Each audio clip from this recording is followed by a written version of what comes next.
Hello and welcome to Subject to Blackout. My name is Timo, and with me, as always, from the Name Taken podcast is Mike. Mike, how you doing? I'm good, Tim. How are you? I'm good. This week we watched yet another Fast and Oh, wait! No, we've actually decided to take an extended break from the Fast and the Furious saga. Instead, this week we watched what has to be considered the exact opposite of a Fast and the Furious movie. No, this week we watched a family classic, a movie with one of my personal favorite performances of all time. In honor of the 50th anniversary, we watched Willy Wonka and the Chocolate Factory. For we are the music makers. We are the dreamers of dreams. And that speaks to what I think we should start off with is the most integral part of this insanely bizarre film, working so timelessly, and that's the incomparable Gene Wilder. Gene Wilder comes from this tradition of like golden age Hollywood, where as an actor you could sing and dance and act. You were like a triple threat. And he's like one of the last people to really like embody that tradition. Yeah, I mean, the thing that he does in this film, and it's central to the film because if he doesn't do it, no one else will, is he grounds this film with a performance that is, Oscar worthy, professional, impressive, whereas everyone else is acting in a bad children's film.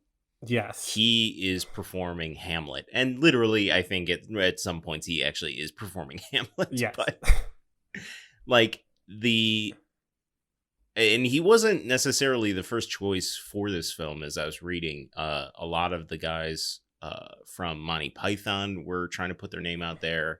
There are a couple other actors who are not nearly as famous now as they maybe were in the early 70s, late 60s, were also considered for the role before Gene Wilder was either introduced to the part or fought for the part. But one of the key things, and this is old hat to a lot of people, the story is pretty well known, is that he said that he wanted to do the part if he could do the opening scene where the first time you see him, he does the cane bit where Kane sticks in the ground, he keeps walking, then he takes a tumble and he springs right up. And his whole theory being that from there on in, you won't know if he's telling the truth or if he's lying at any point in the rest of the film. And to have that crystal clear of a vision of the character before you even have the part just speaks to the dedication that he clearly had in his craft. Whereas, and it's fine that everyone else is not very good in this movie. It's fine. Yes. But the fact that he takes it to that next level is what continues to make this movie 50 years on just an absolute classic. I mean he drives the movie just through the force of his own charisma, but also he didn't just alter that introductory sequence. He also changed a lot of his lines throughout the rest of the movie to incorporate like an entire history of English literature. Yeah. This was something that the director seemed to be cool was with a lot of different people taking liberties in this movie.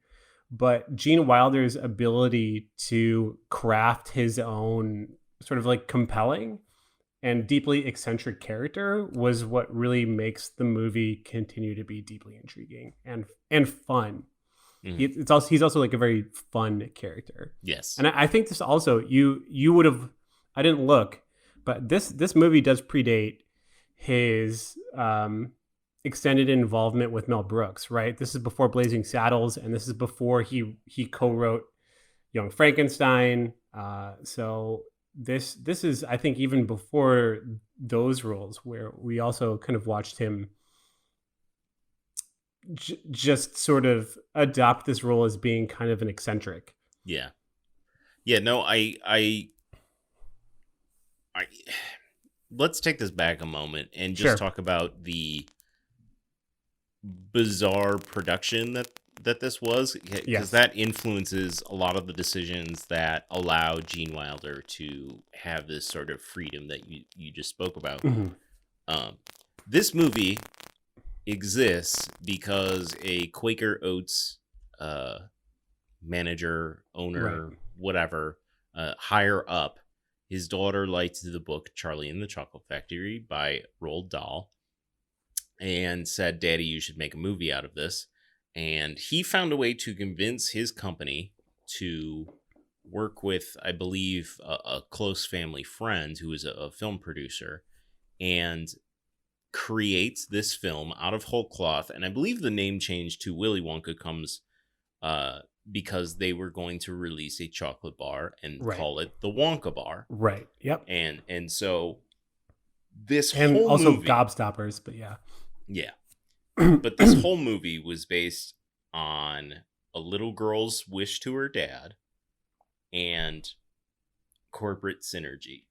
And it's like both delightfully charming backstory and also this horrible portend of what media will become 30, 40 years later, which is just consumerism.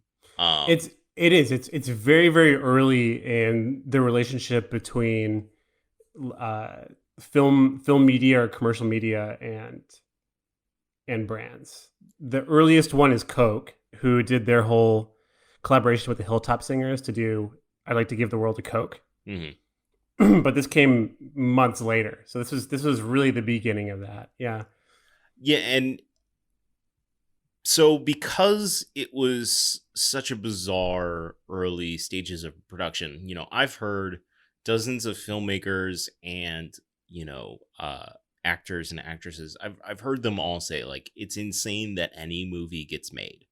Even the big budget Marvels, which are planned 10 years out and they're doing previs 5 years before actors are hired. They all say, like, there's just so many people that are necessary to do a job to get a film done on budget and on time. The fact that this movie got done with that sort of bizarre early structure of the Quaker Oats company being like, hey, let's make a movie, and it worked, is just, again, outstanding and charming as hell in the background of the story. It's But yeah. but also there's this thing where the director of this movie, all his previous credits are basically like Yeah, he didn't really do anything. documentaries Yeah. and small pieces and just like nothing of any import. And I think that does this film a service. And I don't really want to talk Interesting. about Charlie and the Chocolate Factory, the kind of sort of remake later. I don't Yeah, really don't talk want about it to either. yeah, I don't really want to tarnish this film with that Something that lacks complete any of the misunderstanding. charm of this Yeah, it was movie. a complete Yeah. misunderstanding of the work. And a studio gave a director who didn't have a understanding of either the book or this film, and they just gave him carte blanche to do whatever he wanted. Yeah. But the thing that you see, especially early on in this movie, a lot of this movie is outside and before the entrance to the chocolate factory. Mhm. And a lot of that, I mean, you open up with the credits of just shots of actual chocolate being made in an actual factory somewhere. And it's beautiful and it's gorgeous. And the reason I bring up the remake is that when you watch that film, they do a very similar thing, but it's all this CGI, cold, everything's kind of got a bluish tint to it, and Mhm. 100% CGI of like chocolate bars being made. Whereas this is just warm and authentic. And I mean, when the chocolate is folding on itself and you get the Willy Wonka and the chocolate factory, like it's that sort of thing that it's like, oh, this guy knows how to shoot documentary style footage. And a lot of the beginning stuff is, we smash cut to a reporter in Dusselheim, or we smash cut to, TV's house or wherever it is, and it's all kind of reporters in front of screens, and it works because as soon as you get into the chocolate factory, all of that realism and all of that authenticity just fades away into the bizarre world inside the chocolate factory.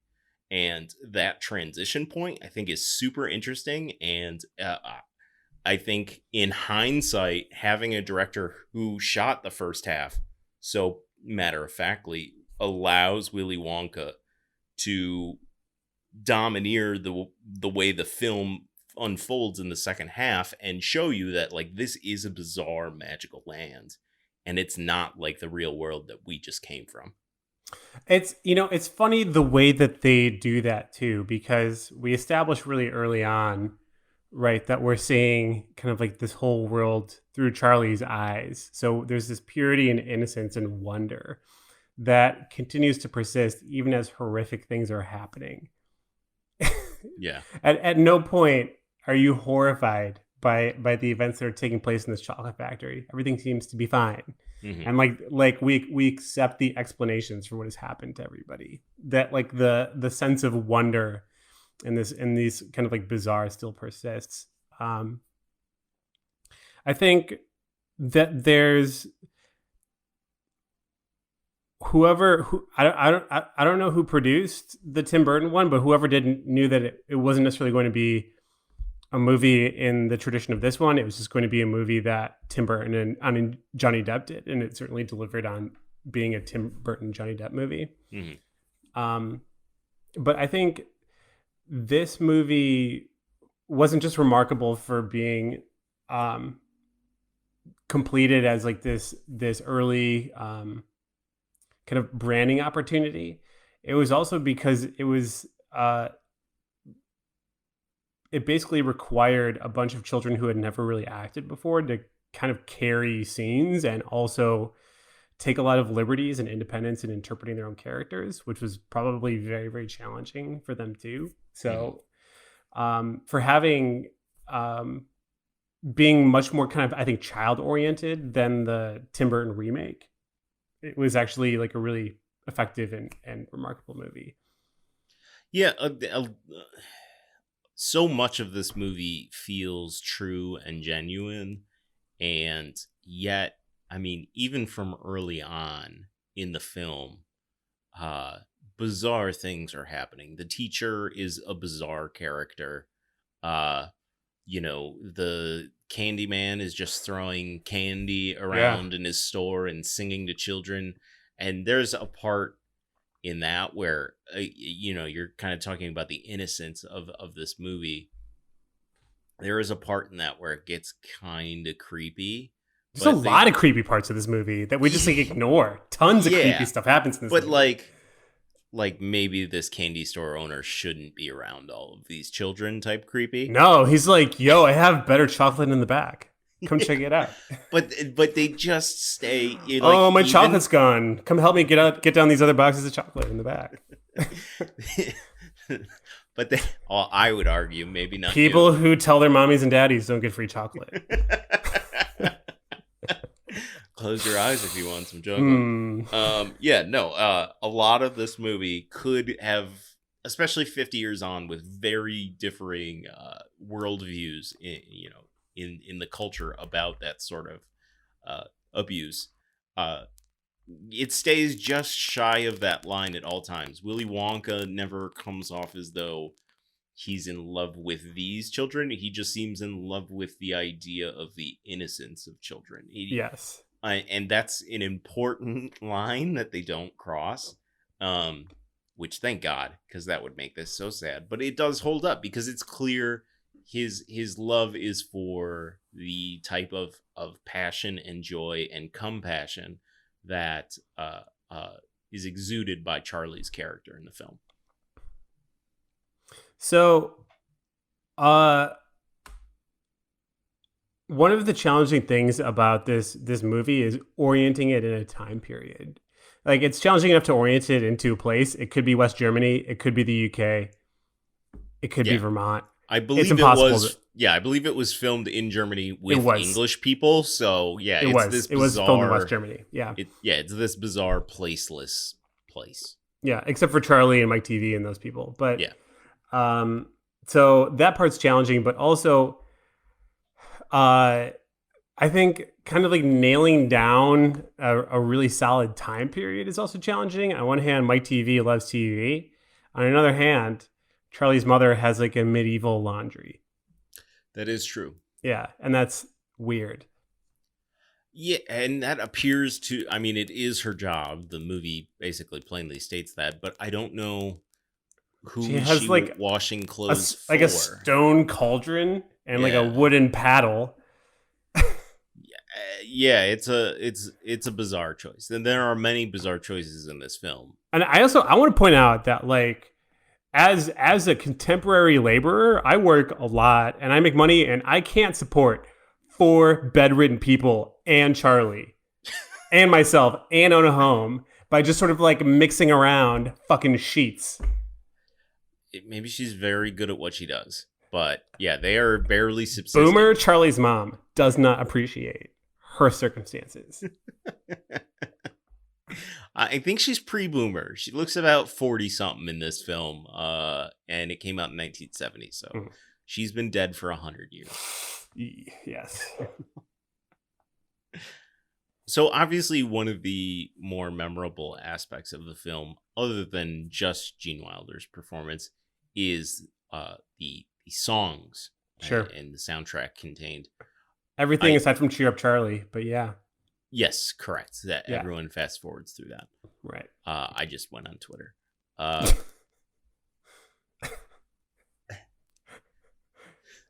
Cheer up, Charlie. I don't know what it sounds like because I haven't watched it without having my phone in my hand in ever. But what I found running fascinating, the whole time, just like running. He's always like running and stuff. Have you noticed that? Charlie, Run home, Charlie. Yeah, and he's like running from stuff and like running from the knife guy and running from Slugworth. He's just like running everywhere. yeah, we can take a little divergent tangent here. We were talking about Tinkerer before we got on the pod. Yeah, that Tinkerer. Who's that guy? Yeah, with the knives outside Wonka's factory, who speaks only in rhymes and just has knives on a cart. he's like a really shady looking dude with like a bad bedside manner. Just like No one goes in, and no one comes out. like, Like, are you a ghost? Who is? That's one part where the director was like, "Hey, ham it up," and then yeah, it's like, no, reel that back. Also, why is he have a cart full of knives? He looks like a door-to-door knife salesman, but they call him a tinkerer in the film. Charlie refers to him as that, and I actually looked this up last night. That is someone who goes around and sharpens utensils for you. So I guess that would make sense. I guess. But like throw a fork in there or something, you know? Yeah. He just pointy looks like fork. a creepy door-to-door knife salesman. Or just don't hang up all the knives so they aren't just like hanging and clanging against each other. Yeah, those did not look secure. Yeah. He's definitely dropped a few of those onto his foot before. Or just like don't have like a crazy look in your eye and speak in rhymes. You're right. Yeah. But back to the songs. I found it bizarre that in my research, like the Quaker Oats people and the producers, they just went to a couple of the, people who would eventually write the songs and were just like, hey, here's this movie. We don't have a script. Just write a couple Oompa Loompa songs and then write a couple other songs. Give the mother a song. Give Willy Wonka a song. And we'll write the movie around it. And somehow it doesn't feel like that was, other than the mother's song, it doesn't feel like that's how the movie was made. It feels like it feels like a Rodgers and Hammerstein movie. Yeah, it feels like the songs are absolutely coming out and furthering the plot, whereas they were just apparently made up out of whole cloth before a script was ever seen. Yeah, which is incredible. I mean, these are iconic songs. They have lines that have like become integrated into our culture and Yeah. been like become tropes themselves and are utilized in all sorts of different ways. Again, aside from Cheer Up Charlie, but like every other song has become iconic. Yeah, I mean, the Candyman can was used by The Simpsons to spoof, or it was used by The Simpsons as a spoof when Homer becomes a garbage collector. Mhm. And it's the garbage man can, and U2 is in the song. Like, and that's what you most people consider kind of a throwaway song. Like, it's not really identical. It's not super important to the plot. It kind of introduces the idea of the benevolent Candyman of Willy Wonka. But like, when Willy Wonka brings the kids and their guardians into the main candy room for the first time, like, that music is perfect. Hold Your Breath, Make a Wish, that whole scene. You Yeah. know that when they so were you aware that the children were not allowed to see that room before the so when you see them on in the actual film, the reactions are genuine. That is the first time they are seeing the chocolate room. Well, and it is this gorgeous fairy tale land that Yeah. they were able to craft. It's not the highest quality stuff. You can see the styrofoam poking out in a couple of the shots, but what they were able to do with their fairly limited budget on this film is delightful, because they make this landscape, but then they ground it by the back wall being like exactly like a factory wall. It's You're just right. brick, You're right about and then it's that. got Yeah. these I didn't think about it that giant way. windows for, tons of sunlight. And it's like, oh my god, he made this magical candy forest in a real place. And again, it's that kind of grounding that this movie keeps doing, whether accidental or on purpose. It there's this dichotomy that this movie just kind of squirts by, and it just absolutely nails the fact that it's surreal in a real world. One of the things actually I did want us to bring up is just sort of us backstory for listeners. But one time after going to see Lollapalooza, we smoked some drugs and Drugs that watched are completely legal in the state of Illinois now. now, yes, and Not at the watched time. and watched this movie. And there was a very key scene where you observed something that I think remains true. I think about it now every time I watch this movie.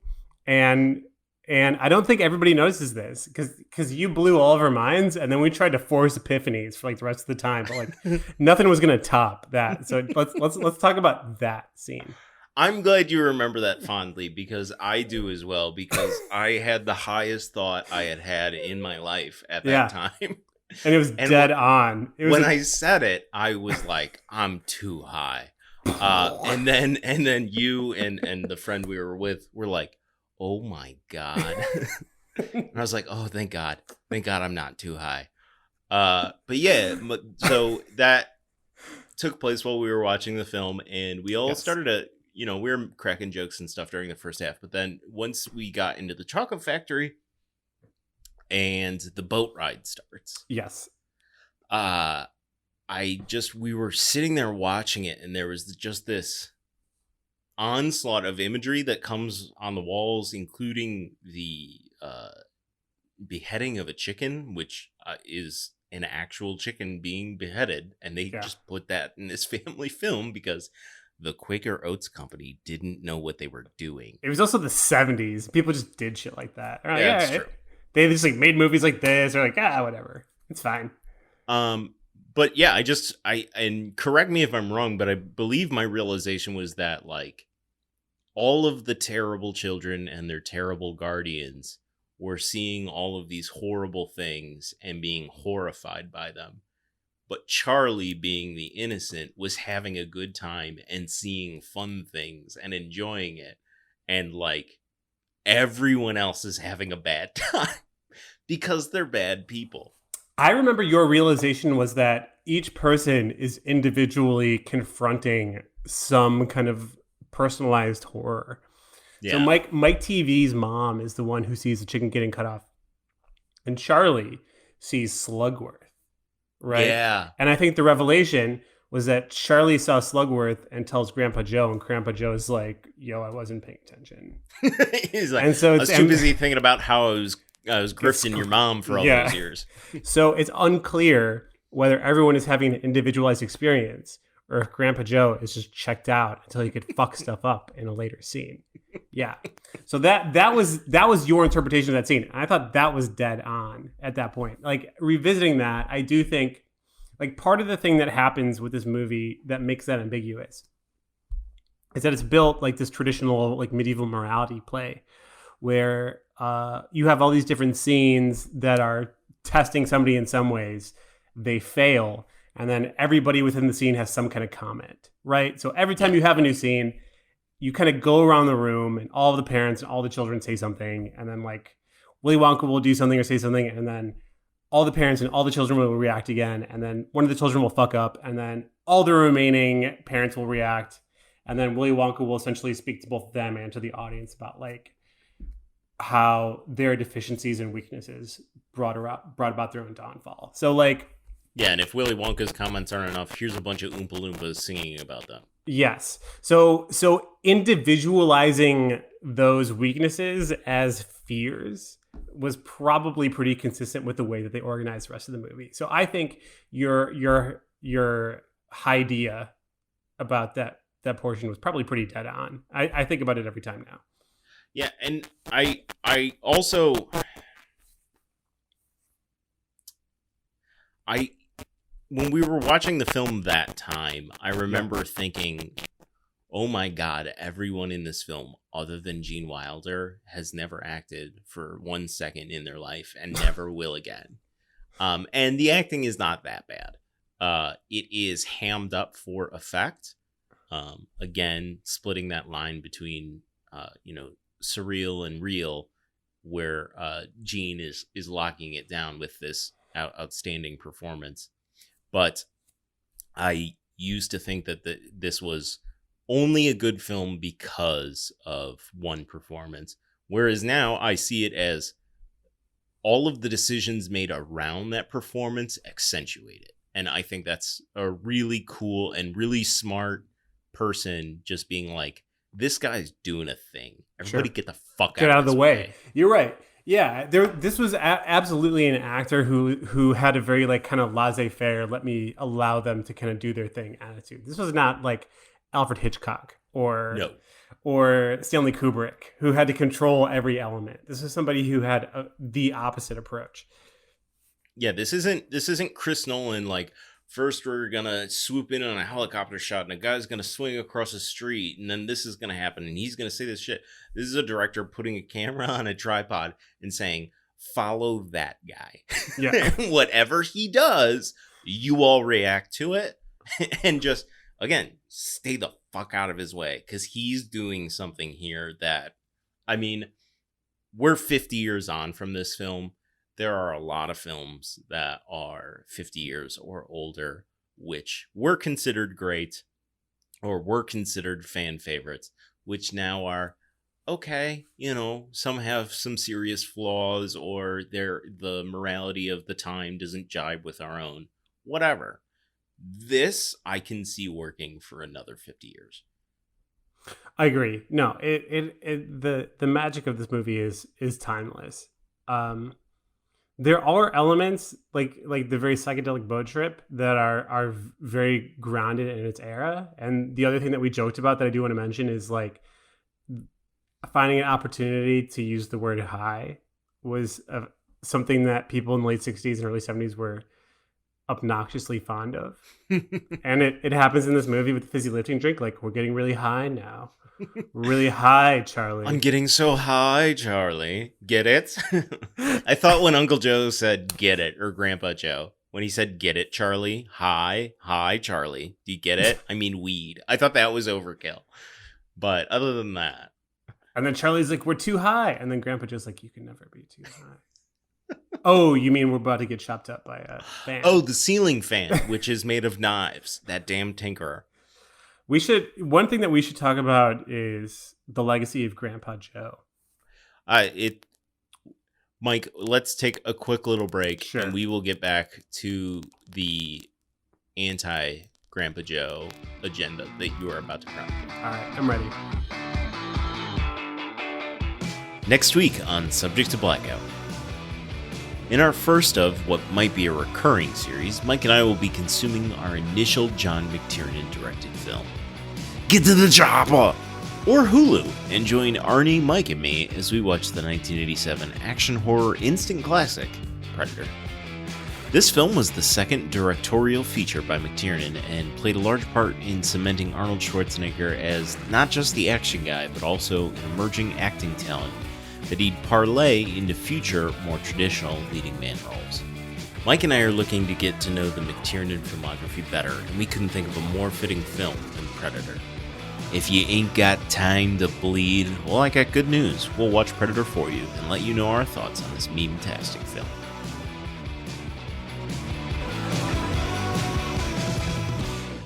All right, Mike, when we just left, you were talking about how you wanted to talk about Grandpa Joe because you love him so much? See, Grandpa Joe has not stood the test of time. He's kind of a piece of shit. Grandpa Joe's a bastard. Fuck Grandpa Joe. So, as we alluded to earlier, all of Charlie's grandparents are alive, but they are all simultaneously bedridden. And Yes. also, each couple married someone with basically just the feminized version of their name or the masculinized version of their name. It's George and Georgina and Joe and Josephine. Yes. That's weird. Yep. Did you go on a dating app in the 1960s just for people with the same name as you? Like, it's fucked up. It used to be Fuck that it. way. It used to be that way, Tim. And so the grandpas and the grandmas are stuck in bed, and then all of a sudden, Or are they? well, it appears as though they're stuck in bed. Is my point.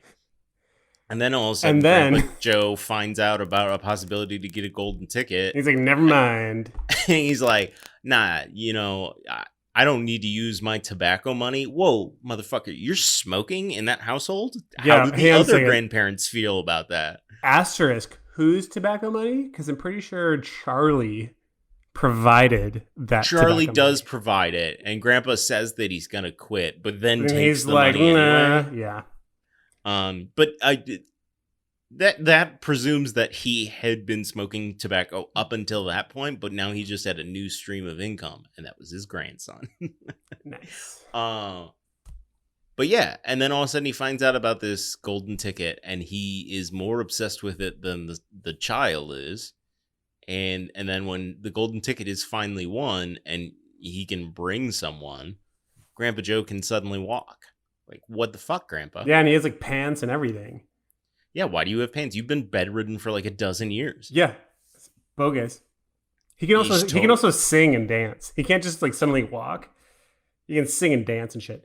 Yeah, and then also when he encourages Charlie to drink the fizzy lifting drink where they both almost die, at the end, spoiler, when Willy Wonka's like, yo, I know you drank my fucking fizzy lifting drink. Like, I'm not fucking stupid. You gotta get the fuck out of here. Grandpa Joe isn't like, listen, I'm a piece of shit, and here's my redemption arc. I did this. Don't do this to Charlie. He's like, well, you've made We'll your show choice. him, Charlie. Fuck Yeah. you. Yeah. Let's get out of here, Charlie. This guy's stupid.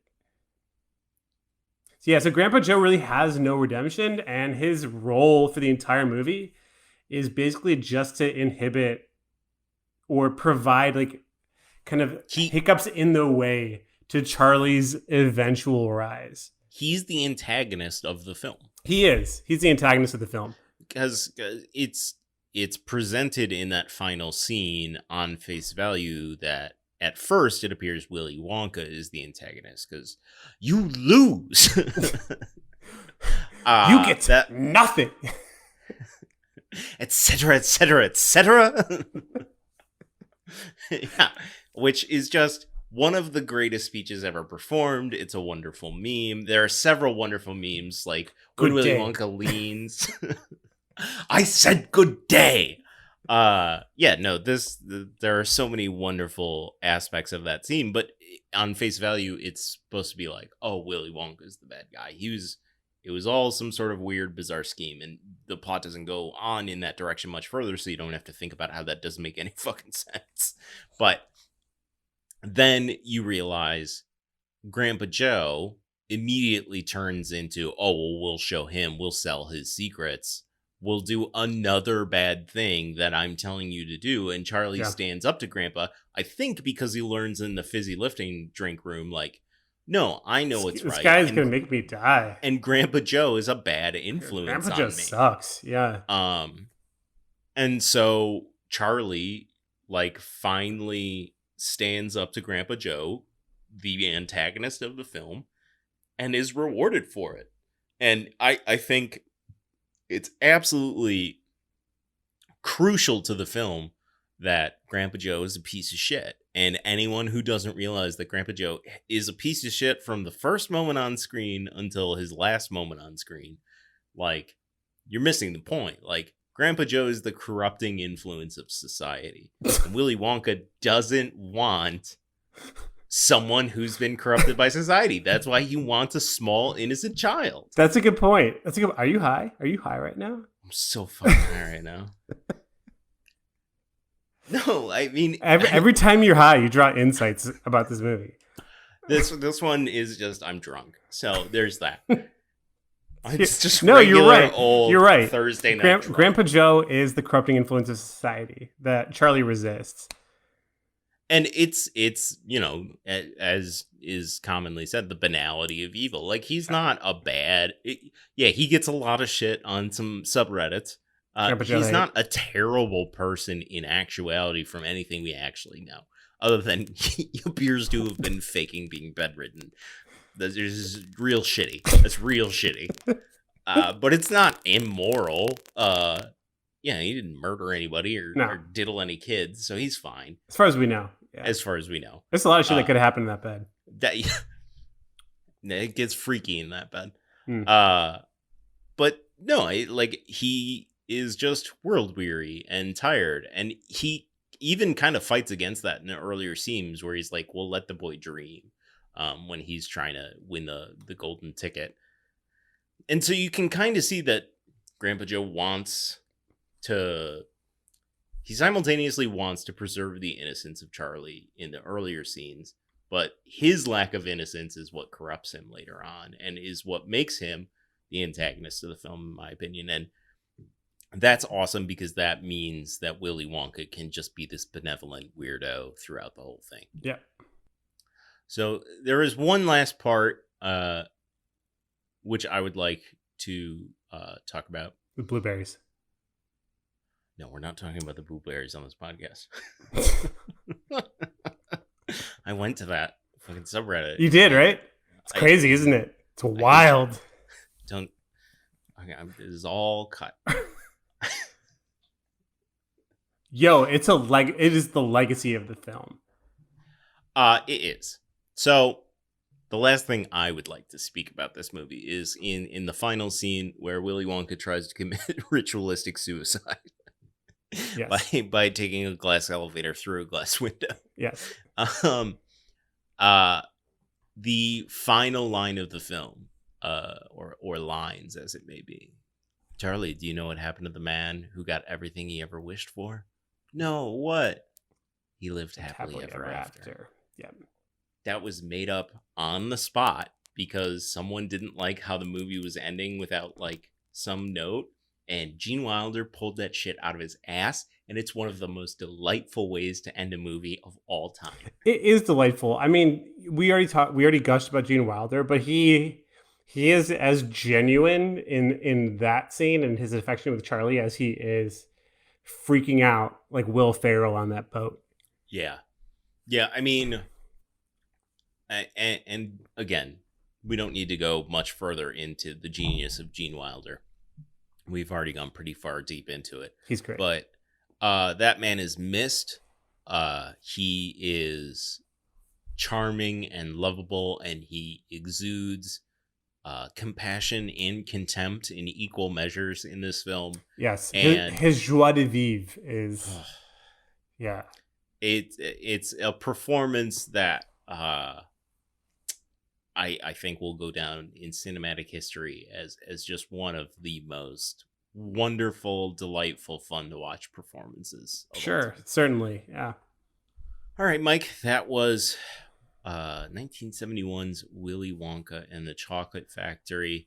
Now, we have been talking recently about some other stuff that we've been doing outside, and I think last week I brought up that I was watching a former HBO series starting in 2014 called The Leftovers. And I have binged that show to the point where I have just started season 3 of 3. Okay. And that show is excellent. It stars Justin Theroux and Carrie Coon, who's Aerosmith's daughter? Liv Tyler. Oh, Liv Tyler. Yeah. Liv Tyler is in it. And there's a few other actors of note. But boy, as a meditation on grief, which is what Damon Lindelof, the creator of the series, likes to call it, it's profound and interesting and emotional, but also it's one of those television series where every single episode you're just like absolutely shocked by something that just happened and you immediately want to move on to the next episode. And also it's just this beautiful timepiece where every single detail is this precise plotted out item. And there are things that happen in the show where when they happen you go, wait, what, how? And then you think about it for a second and you go, oh no, I should have seen this coming. Sure. I didn't at all. And yet you unveiled it and it makes perfect sense. And it is a joy to watch. I'm having a spectacular time watching it. And to anyone who's looking for something to binge, it's just 3 seasons. It's 28 episodes. Boy, you could do a lot worse than watching The Leftovers. So is it like 3 seasons and it's done, or 3 seasons and it's done? When they go into their 3rd season, they knew it was done. Cool. And actually, the season 1 finale and season 2 finale, they didn't know if they were going to get renewed when those were filmed. Mm-hmm. So they both work as, they could work as series finales. Okay. But they're not so final, whereas,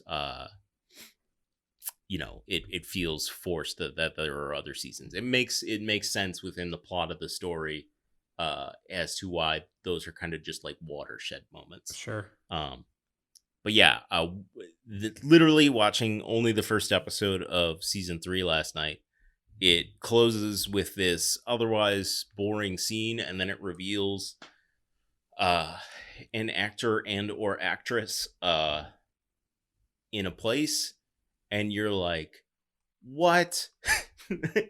And also like the ramifications of what it meant was like, oh, but I want them to do this other thing and not this. And yeah, I mean, it's at 11:30 at night last night, it took everything in my power to just be like, nope, just turn it off, Tim. Just turn it off. It's 11:30. You have to wake up at 5 a.m. to go to work. Nope, bedtime, bud. All right. But yeah, I'm it's intrigued. one of my favorite watches in a while. Sure. Mike, is there anything that you have been imbibing this week? What have I been doing? I mean, I haven't been doing like a whole lot of watching this week. I've been reading for the most part. I've been trying to catch up on some science fiction short story writers. So that's what I've been doing this week. There's something that I really intended to sit down and power through. I was going to sit down and watch Shadow and Bone, which came out pretty recently, because I don't have enough like CW teen fantasy dramas that I watch. So I was gonna go through that, but I haven't had a chance yet. Probably Sunday. Nice. So we've also been talking about Loki recently. Yeah. Oh And yeah, I watched that. yeah, that's been Wow. good. Doesn't say wow yet. Doesn't say wow. Allegedly, and I thought I sent this to you, but maybe I didn't. Allegedly, the director says he never says wow. That's bullshit. But yeah, allegedly, the wow man doesn't say wow, which is real. Wow. But he is back, and he's been a delight in this series. I think everybody liked Owen Wilson up until a point, and then like there were 4 different You, Me, and Dupree basically movies where it's like, I'm tired of him. Right. And then he's in every Wes Anderson film because they're friends, which is neither here nor there. He's very good in them. But yeah, I think a lot of America was kind of Owen Wilsoned out by the mid 2000s. But this is a nice sort of career revision for him. It's putting him in a position that he's not normally asked to be in, which is the kind of straight man, and not be goofy and stonery and whatnot. But yeah, I think he's performing admirably.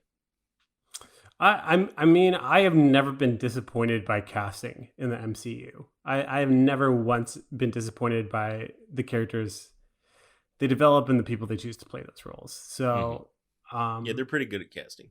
Everybody has been really great. I'm glad that we have an opportunity to watch like Tom Hiddleston do some shit, because we didn't get enough time with him in the first 3 phases. Mm-hmm. Yeah, no, he's an excellent actor. Yeah, I mean, at this point, hopefully everyone has seen the most recent Loki, but I liked Alligator Loki. Yeah, Alligator Loki is dope. I liked the when he bit off a hand, I was like, oh shit, I didn't think Disney would go there, but that alligator bit off a hand. Huge Disney. Well, that was. I mean, like, why did you? When you say I didn't think Disney would go there, what do you mean? I didn't think when I saw an alligator beat a Loki at the end of the last episode. Right. And then they come back and he's still around. I didn't think Disney would have the alligator inflict wounds on people. I thought it was just kind of a sight gag. And then they actually, I mean, like, it's sort of like the loaded gun, theory. Whereas Disney is like, if we put a loaded gun in, somebody will mention how we're not going to use that gun, as opposed to it should be fired. They fired the gun, and the alligator did alligator shit and ate a guy's hand. And I thought it was funny and kind of gory for what Disney does. I thought it was a deeply Disney reference, because that was how Captain Hook lost his hand. Oh, word. Yeah. Wow. It was a genuine wow. Yeah. That's good, Mike. That's good. I don't know if they meant to do that, but I was thinking like, oh, well, he bit off his right hand and your left hand, that's sinister, and he's a bad Loki. I was going at that. Blew that shit out of the water. Coming up next summer on Disney Plus, Loki Hook. I mean, they're all like Hiddleston. I mean, they're all like the Lost Boys, aren't they? So it made sense to have like a Peter Pan reference. Do you have a YouTube channel where you can like lay this shit out and then number it and then yell into a camera like, "What's up, guys?" And just make like a really stupid expression. Have you heard about TWIP? TWIP is a toothbrush that also blows you. On to my next revelation of how Loki is actually Captain Hook. Yeah, no, I think there's a lot of. But Loki was also Peter Pan. Well, one Loki was Hook, the other Loki was Peter Pan. It is really the movie Hook. Like, ever since they got thrown into this place, that last episode was kind of Hook. Yeah, like they had at the end, he had to believe that he had the power, and then they were able to, defeat the evil thing. Rufio gets fucking stabbed or whatever. Which one was Rufio? Was The Rufio the old guy. one? Yeah. God, we're crushing it. How are we not getting paid for this? I know. How am I losing money doing this? Are you hearing this, folks? We have a Patreon. Go subscribe. Jesus Christ. Yeah, I haven't heard anybody else talk about that. It's so obvious. It's Disney. Wow. That's 2 times you got me to legitimately say wow on the same idea. Oh my God. Yeah.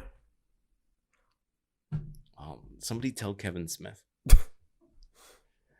But no, I bring that up because for the first time in a year and a half, we have a Marvel film coming out this evening. Yeah, man. Should we go see Black Widow? What should we do?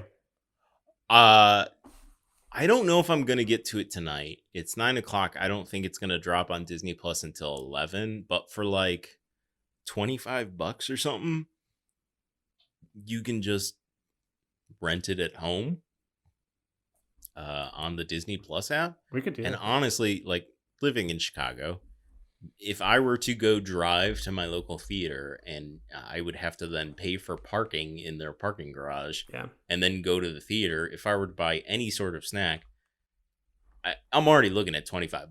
That's fair. So I have a, not to brag, fairly large OLED TV with a Disney Plus app on it. I might just pay and watch it this evening. But we'll see. Yeah, I would not be opposed to it. I was not looking forward particularly to when this movie was originally coming out, which Sure. was like May of last year. Yeah. It was going to be the ones I was probably going to skip unless it got great reviews, which it's getting perfectly fine reviews, I believe. Yeah, it's just a weird time for this movie to come in because she's already Yeah. dead and stuff. Yeah, it doesn't make a whole lot of sense, Yeah. but it's like, oh well, we did Scarlett Johansson dirty, so let's kill her and then give her a movie. Like, no, that's not a good idea, but whatever. I'm sure it'll be brilliant and it'll set up 8 more movies. I hope But so. no, I think I'm probably just gonna watch this one at home since that is an option now with Disney Plus. Fair But enough. yeah, I look forward to seeing it, and I'm sure we'll talk about it next week. Sure.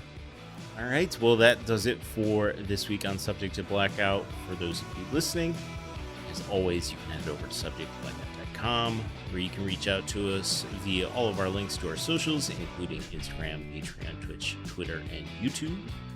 You can also feel free to rate, review, and subscribe on any of those sites. And last, you can find Mike on Instagram and Twitter at the Name Taken Podcast. And Mike, I want to thank you for joining me. Cheers, Tim. I'm excited for the next one. As always.